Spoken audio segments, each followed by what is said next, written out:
آیه دکتر درسته که مدتی تو خجالتتون موندم و یه تعریف درست حسابی ازتون نکردم که همش به خاطر کثرت بدبختی نظامه که وقتی برامون نمیذاره، ولی واقعا شما علم معرفت آخرت مرامی خیلی افتاده و خاکی. اختیار داری.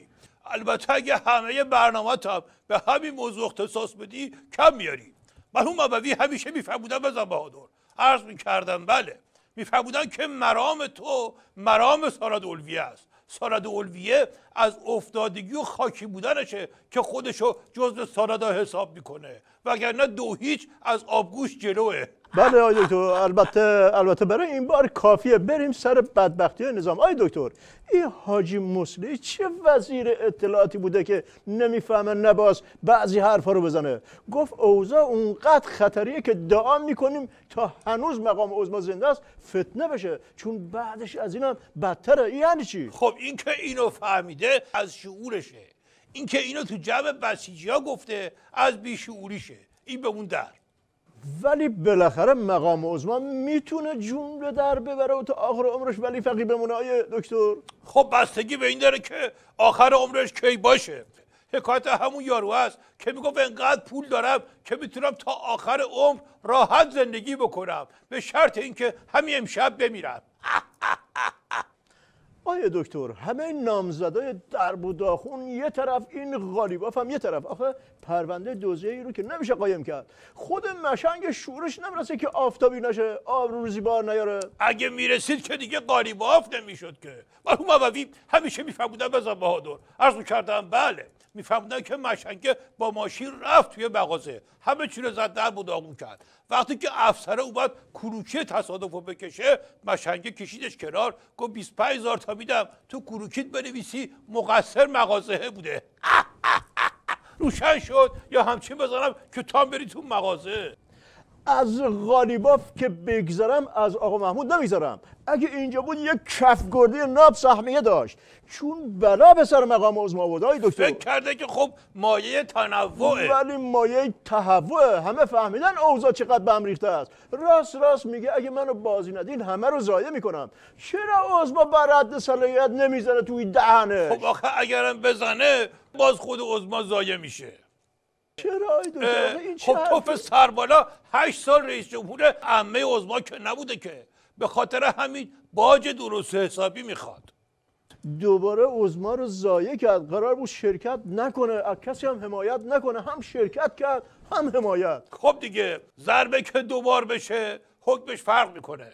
یک نویسنده بزرگ میگه اگه کسی یه بار خرید کرد تقصیر اونه، اگه دوباره خرید کرد خلابات یه خریتی توت هست دیگه. خلاصه الان عظما هر کاریش بکنه با فک ضربه خورده از تو قضیه میاد بیرون. عظما الان 3 تا بدبختی عظما داره. اولا اوضاع پول ضایع.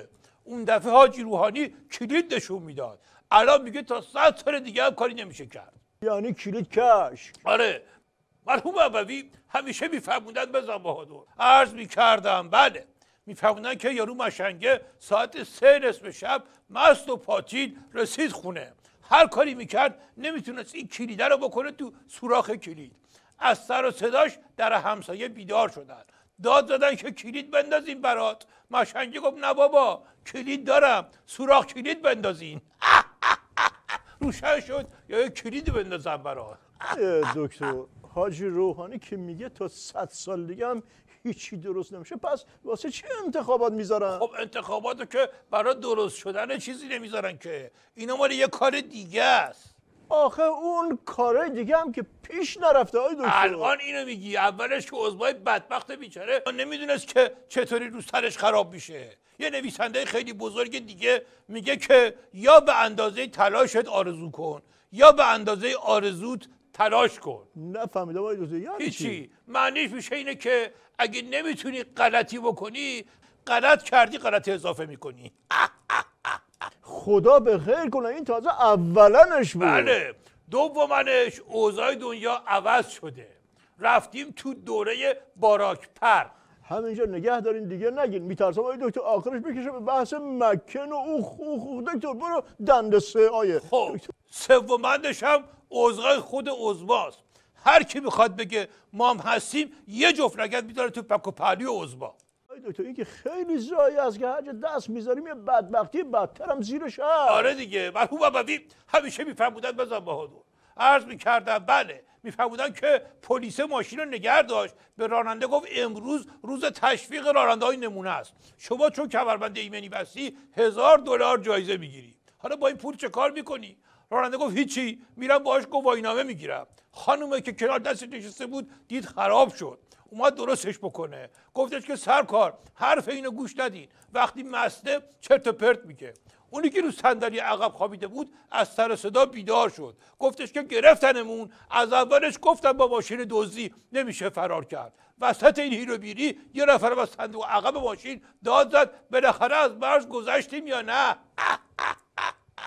آیا دکتر سر این مکن چرا یه تحریم سنگین و کمرشکن روشون پیاده نمی‌کنیم که اونا رو بشونیم سر جای خودشون؟ حالت خوشه ها. البته اینجوری که دیگه بسیجی گورزن هم نیست. بعضیا مثل هندزفری میمونن، هارت و پورتشون فقط تو گوش باز، وگرنه برای بقیه صدای پشم نیستن. مرحوم ابوی همیشه میفرمودن بزن بهادر. آی دکتر مرحوم ابوی رو اینجا خرج نکنین، خودم هارت و پورت رو با دک و پوز خودم تجربه کردم. یه بار از چند نفر کتک خوردم، بهشون گفتم جرأت دارین همینجا وایسین تا برگردم.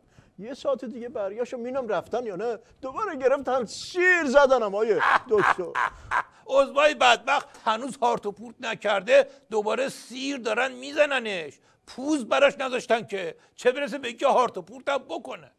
تحریم داعش قاسم سلیمانی رو میگین آیه دکتر؟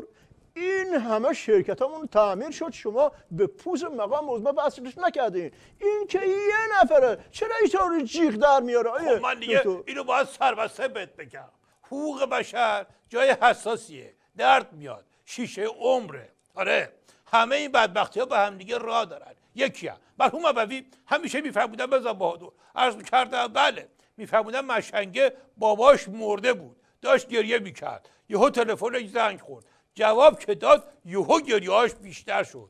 بهش گفتن کی بود، جریان چیه؟ گفت هیچی، پشت سر هم داریم بدبختی میاریم. خواهرم بود اونم باباش مرده. روشن شد یا چی بذارم که بری تشییع جنازه طرف. آیه دکتر خیلی عذر میخوام، شما تو طول برنامه مقام عظما رو خر کردی.